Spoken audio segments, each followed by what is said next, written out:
All right, first case, 25-year-old. She's referred for left pelvic pain. Here's an ultrasound of the left adnexa.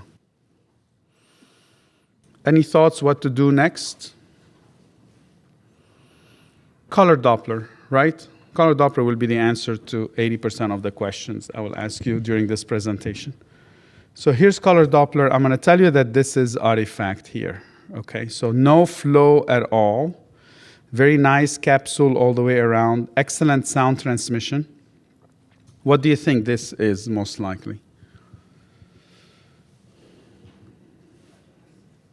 Is it cancer?